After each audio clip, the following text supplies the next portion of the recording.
Baik, Yes, jadi saya Ibu. lahir Ya. di Balikpapan, kemudian saya 17 tahun di Balikpapan, SD sampai dengan SMA, kemudian 17 tahun di Jakarta, sampai dengan akhirnya menikah di Jakarta, berkarir di Jakarta, kemudian sekarang slow living, hidup di desa, karena saya cinta sekali dengan lingkungan dan udah saatnya rehat, dan alhamdulillah bersama dengan dua bayi kembar saya menikmati hidup sebagai seorang ibu rumah tangga yang aktif. Wah, kemudian S1 S2 di Universitas Profesor Dr. Mustofa Beragama, kebanyakan lewat jalur beasiswa, dan S2-nya full beasiswa dengan prestasi pastinya mahasiswa terbaik karena tadi Mr. Raffi bilang bahwa kalau misalnya kita mau sekolah pasti harus disiplin, dan karena disiplin bukan karena saya pintar, tapi satu karena saya beruntung untuk bisa mengejar beasiswa, kedua karena saya disiplin, ketiga saya reporter dan news presenter, 1 tahunnya di TVRI Nasional, 12 tahunnya di TV One, terakhir menjadi koordinator liputan untuk daerah dan internasional, dan 1 tahun di Istana Kepresidenan menjadi wartawan istana untuk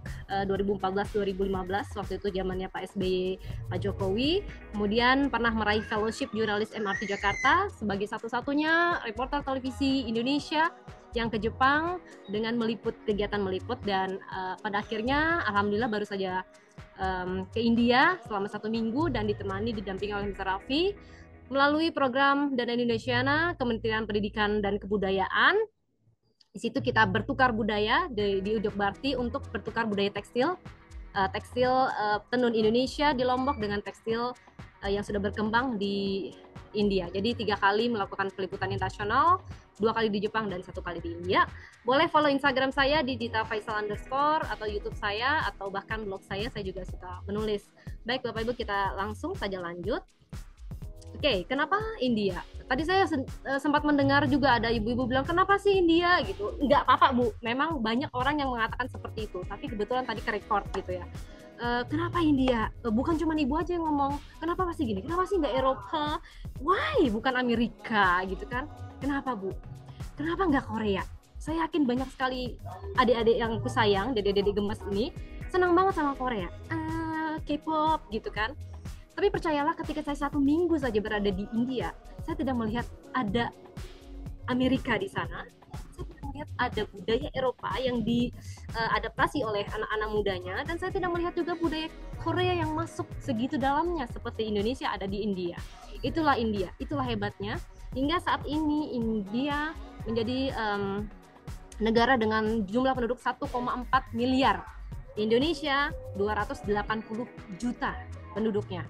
Atau kalau dibandingkan 4 kali lipatnya penduduk India, jadi India itu 4 kali jumlah penduduknya Indonesia. Kalau jumlah daratannya, tadi Mr. Raffi udah kasih lihat peta, itu kalau daratan kita, itu 2 kalinya daratan Indonesia itu adanya di India, jadi gede banget India. So misalnya ada yang ngelihat India jorok, saya nggak tahu juga ya India bagian mana, dan alhamdulillahnya saya benar-benar ngelihat, saya wartawan, saya punya critical thinking, saya melihat bagaimana jeli melihat yang mana sih yang kata-kata medsos. Jadi sebelum saya berangkat ke India itu dikirimin sama teman-teman saya, sama-sama jurnalis kritis-kritis itu, hati-hati lu ya, ntar lu bakal lihat kayak begini nih gitu. Terus saya bilang, ntar deh gue juga penasaran, gue bakal lihat itu nggak sih gitu. Ternyata enggak sih, saya juga ngelihat pedagang kaki lima, saya melihat seperti apa. Dan saya yakin kita adalah orang yang gampang sekali termakan dan terprovokasi isu-isu hoax. Mungkin bisa jadi itu terjadi pada diri saya. Saya tidak mengiyakan, tetapi saya tanya, Mister, emang benar sih masyarakat Indonesia lihatnya dari medsos, karena kehidupan kita hampir 80% itu medsos semua. So apa yang diserang oleh orang Indonesia, metal-metal Gen Z dan milenial, itu hanya dengan serbuan medsos kita udah buyar. Tetapi tidak terjadi dengan India. Oke, kita bicara tentang pendidikan di India. Saya dapat kesempatan, jadi kalau ke sana itu waktu itu misi budaya, tetapi saya akan bilang bahwa memang kenapa kita bicara India, orang-orang bertanya bahwa India adalah negara dengan komoditas terbesar kapasnya, itu baru kapas, belum lagi komoditas yang lainnya, belum lagi pendidikannya, belum lagi bicara kesehatannya. Saya pergi ke Gujarat, salah satu provinsi yang di situ, Gujarat itu provinsi, di sana ada 36 provinsi ya. Gujarat itu salah satu provinsi itu yang isinya tuh orang-orang pengusaha, jadi mentalnya bisnis semua. Dan kita melihat bagaimana orang bisnismen yang ada di sana itu benar-benar welcome dengan orang Indonesia yang saya cupu. Saya merasa bahwa saya cupu banget berada dalam sebuah yayasan yang baru. Terus kita mencoba untuk menggaungkan budaya tekstil di sana, dan kita diterima dengan sangat baik di sebuah lembaga kebudayaan yang sudah 70 tahun. Di situ kita melihat bagaimana budaya orang India untuk welcome sekali dengan kedatangan orang Indonesia yang mungkin saya merasa diri saya cupu. Oke, kita bicara tentang pendidikannya. Dan beruntung banget Mr. Raffi waktu itu menyempatkan, ayo Ibu Dita dan juga berserombongan, kita ada 5 orang, kita kemudian pergi ke Mawar University, itu di Rajkot. Jadi sama-sama provinsinya, terus kita ke Rajkot dan berkenalan lah dengan anak-anak Indonesia yang ada di sana. Ada 2 orang anak Indonesia yang namanya Cika dan juga Hasan gitu. Terus aku bicara begini waktu dalam lift. Kita lihat ini ya, kampusnya. Sebentar. Nah, saya sambil lihat Kak. Oke, ini adalah Mawardi University. Ini adalah satu dari 4.000 kampus. Bayangin. 4.000 kampus yang ada di India, ini salah satunya yang saya datang ke sana. Kampusnya bersih, Ibu, bersih banget. Kemudian kita ngelihat bagaimana lifestyle atau kehidupan dari mahasiswa yang ada di Mawardi University. Jadi mereka itu menggunakan pakaiannya itu pakaian polo shirt yang ada kerahnya tapi dia kaos, dan warna-warna daripada bajunya itu menunjukkan identitas dari fakultasnya. Terus kita melihat bagaimana antar budaya ya. Ini di situ itu ada 54 negara, mahasiswa dari 54 negara berbaur menjadi satu di lantai yang cukup tinggi. Mereka saling berkenalan, kemudian mereka berada di taman, mereka baca buku, ruang-ruang terbukanya sangat banyak. Saya tanya dong berapa hektar? 50 hektar. So, 50 hektar isinya ada apa aja? Kita lihat di sini ada asramanya. Jadi 50 hektar itu terdiri dari salah satu di dalamnya ada asrama. Ada asrama putri, ada asrama putra, terus ada juga yang gabungan. Jadi lantai atasnya misalnya putri, lantai bawahnya putra. Jadi terserah sebenarnya, kalau saya sih pilihnya yang masing-masing gitu ya. Jadi life is choice. Nah, kemudian di sini asramanya itu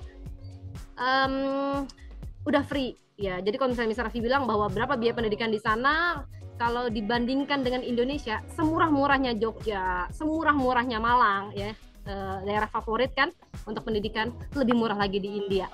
Dengan syarat Anda bisa bahasa Inggris, pasti yakin bahwa Anda dapat beasiswa 50%. Terus gimana? Aku tanya sama Hasan sama si Cika kan waktu di lift. Gimana bahasa Inggris kamu, bagus nggak waktu kamu di sini? Enggak Kak, waktu itu aku awal-awal itu bahasa Inggrisku itu ya bener-bener inilah, pokoknya jelek lah Kak, gitu kan. Terus aku belajar. Berapa lama adaptasi kamu? Kurang lebih 6 bulan aku adaptasi. Dan itu nggak cuma terjadi pada orang Indonesia, terjadi pada orang-orang di berbagai negara Kak. Oh ya, di negara mana aja? Banyak negara, karena spelling, cara pronunciation-nya orang-orang India berbahasa Inggris itu bisa. Welcome to India, itu India. Dia bangga dengan dialek seperti itu. Terus kita mau adaptasi dong, British, English Amerika itu pasti beda banget ya. Englishnya Jerman juga pasti berbeda. Kemudian dialeknya orang India berbeda. Kemudian katanya dosennya gini, kalian jangan khawatir, kalian itu kan barusan menikah dengan orang India. Jadi benar-benar memberikan keademan ya, bagi ketenangan bagi mahasiswa-mahasiswa yang berada di sana, bahwasanya ya kita sedang beradaptasi untuk mendengarkan bagaimana dosennya. Dan kita bisa bimbingan konseling, aku melihat ruangan-ruangan dosen dan juga dekan, pokoknya mereka itu ada di bilik-bilik begitu. Kita boleh banget untuk konsultasi, dan mereka dosennya itu harus standby di jamnya. Oke, kita ngelihat ini asrama. Jadi kalau misalnya kita dapat beasiswa 50% deh. Kalau misalnya full, kita tuh biaya hidup living cost-nya itu sekitar 7 jutaan. Kalau misalnya nggak, kita punya uang, kita pengen berangkat ya, berarti kita harus kasih 7 juta deh 1 bulan. Itu untuk biaya hidup semua all in. Tetapi kalau misalnya kita dapat 50% beasiswa, dan saya yakin Indonesia pasti akan dapat karena kuota Indonesia cukup besar untuk mendapatkan beasiswa 50% sampai 60%, itu kita bisa dapatin ngeluarin uang itu 1 bulan sekitar 3.500.000. Kembali pada Cika tadi, Cika itu yang mana dan juga Hasan yang mana, saya coba buka yang ini. Oke, ini adalah Hasan. Galing ujung, Cikanya nanti yang saya kasih lihat kan. Kemudian di tengah-tengah ini adalah bukan orang timur, tetapi dia Timur Leste. Saya banyak berbicara juga, mereka berbahasa Inggris ya teman-teman. Dan saya pede dengan bahasa Inggris saya biasa aja. Tapi saya selalu pede dengan bahasa Inggris saya, karena banyak banget orang-orang negara-negara mana bahasa Inggrisnya juga dengan caranya. So kita harus percaya diri dulu, nomor 1.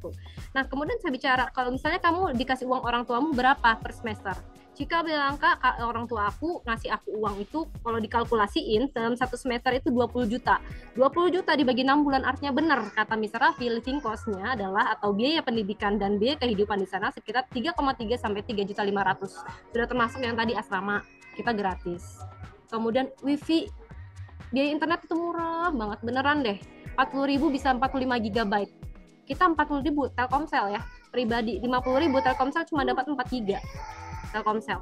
Kemudian kalau misalnya biaya hidup di Jawa 50.000 itu 3 kali makan rasional dong, berarti 12.500-an lah kita makan 1 kali makan. Tetapi kalau misalnya kita kalikan 1 bulan, artinya kita harus 1.500.000. Ini bicara kalkulasi, saya suka bicara data. 1.500.000. Biaya laundry deh, semurah-murahnya kita. Satu, biar murah kita cuci baju sendiri, tetapi sebagian kita laundry 250.000 deh kita. Biaya listrik pasti ada dong, nggak mungkin nggak. Pasti 250.000. Ini kalau dikalkulasikan 3 juta, saya udah ngitung 3.100.000 rupiah, belum lifestyle, biaya ke bioskop, nongkrong di kafe, belum lagi kita bicara tentang biaya buku dan biaya pelatihan. Di India kayak gimana workshopnya? Kita lihat lagi. Oke, workshopnya ini ruang workshopnya, ruang pelatihan. Salah satu ruang pelatihan, misalnya ada jurusan otomotif, misal jurusan otomotif yang ada di India ataupun jurusan-jurusan lainnya selalu memiliki ruang untuk pelatihan ataupun workshop. Nah, ini adalah salah satu workshop. Saya bicara dengan Miss Raffi, bagaimana apakah mereka harus mengeluarkan uang untuk membeli barang ini, tetek bengeknya. Dia bilang, enggak. Ini adalah tanggung jawab kampus untuk menyediakan ruangan khusus bagi mahasiswa, supaya mahasiswa tidak mengeluarkan uang lagi. Bagaimana dengan library atau perpustakaan? Oke, saya S2-nya di Mustopo, kemudian saya menyelesaikan S2 1,5 tahun, dan otomatis dari semester awal saya sudah membaca. Dan perpustakaan favorit saya adalah di Universitas Indonesia. Kita bandingkan. Oke. Sorry, ini. Oke, ini adalah perpustakaan yang ada di... Oh, ada videonya ya? Oh, sorry, ini kantin. Ini adalah perpustakaan yang ada di Mawardi University. Hanya screenshot karena saya belum edit videonya. Nah, jadi perpustakaannya sistemnya facial detection. Jadi benar-benar dia deteksi wajah. Kalau di Universitas Indonesia, kampusnya itu salah satu favorit saya pagi pulang sore gitu ya. Di situ kita bisa search online, kita bisa misalnya mau ngelihat tesis, skripsi atau disertasi dari mahasiswa-mahasiswa yang ada di sana, kita ambil, kita ada kode-kodenya, kita ambil. Nah, kemudian kalau kita mau ngelihat buku, kadang-kadang tidak ada akurasi untuk jumlah bukunya. Di sana kita search siapa sumbernya, kemudian berapa jumlah bukunya, dan kita nggak ketemu petugasnya. Kita akan ngambil buku itu langsung dideteksi. Ketahuan kalau kita balikin dari 2 minggu, kita kena penalti atau denda. Kemudian di sana itu ada sistem scoring, ada sistem saking digitalnya, Bu. Saya baca buku apa itu kedeteksi. Jadi ada yang namanya top 10 mahasiswa yang paling gemar berada di perpustakaan dengan bacaan apa yang paling digemari. Bacaan misalnya psikologi, bacaan matematika, bacaan apa yang paling digemari itu sudah terdeteksi. Buku-buku apakah yang sangat difavoritin oleh mahasiswa. Saking digitalnya. Oke, kita ngelihat fasilitas yang ada di sana.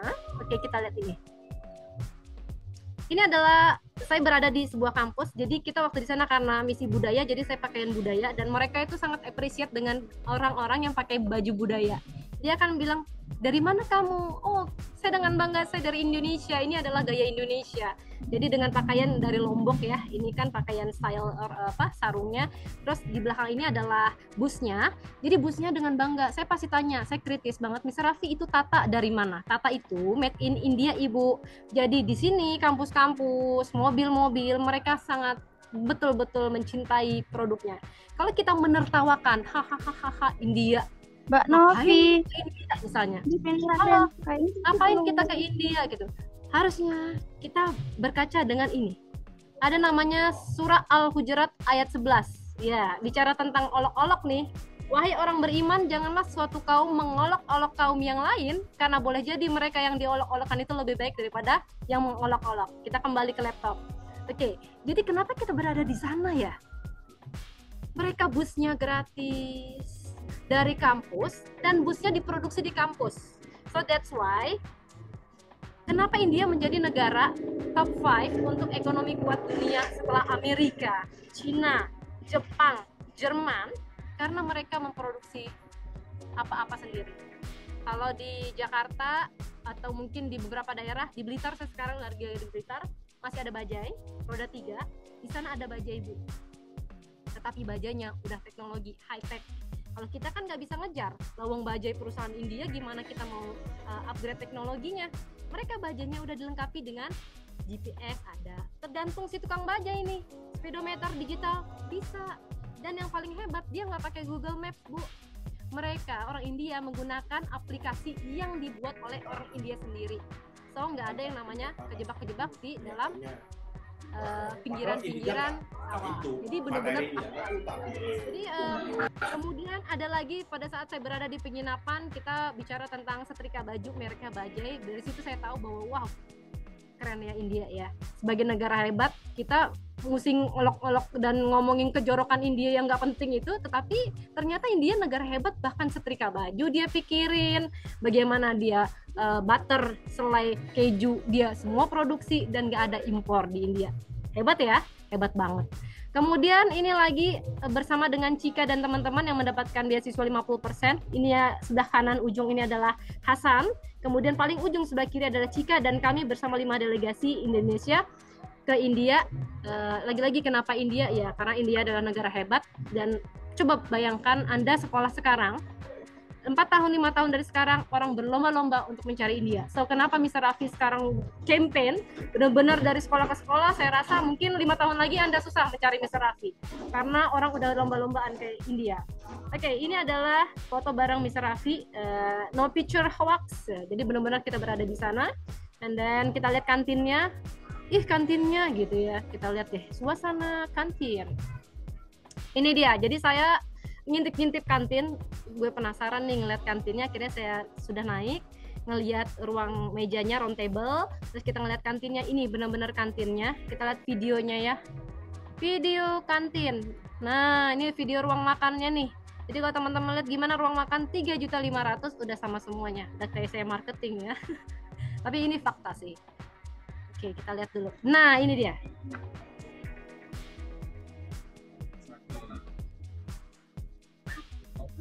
Ini yang salah satu.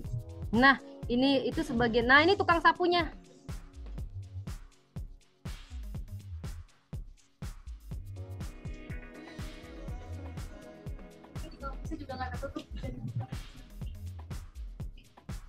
Ya, kita bisa ngelihat ya bagaimana bersih banget kampusnya.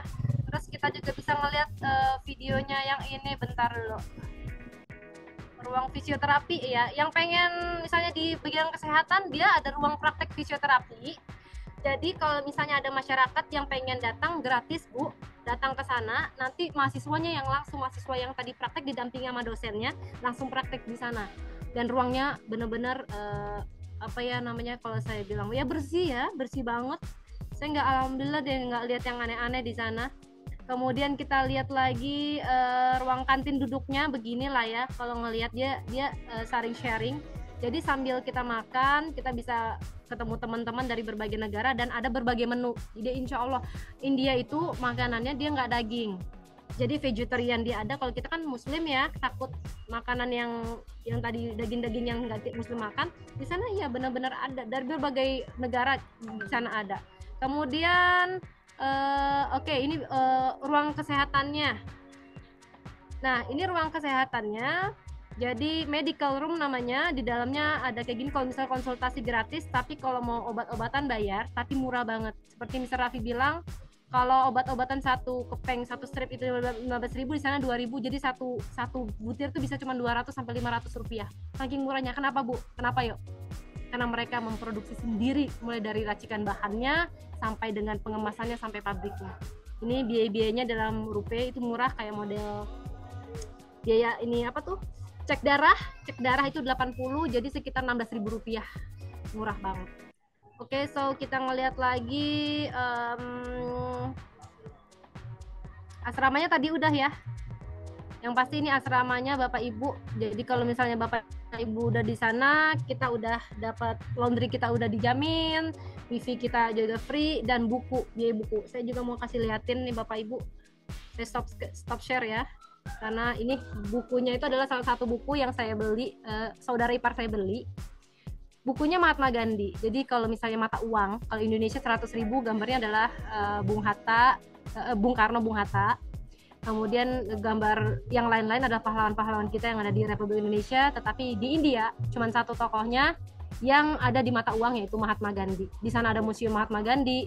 Dan kalau misalnya bicara tentang bagaimana orang India benar-benar murni orang India, maka mereka lahir sebagai Mahatma Gandhi. Satu, jujur, itu nomor satu. Kedua, dia tuh tulus dan menjunjung tinggi rasa persaudaraan. Kemudian dia juga bicara tentang toleransi dan saling tolong menolong.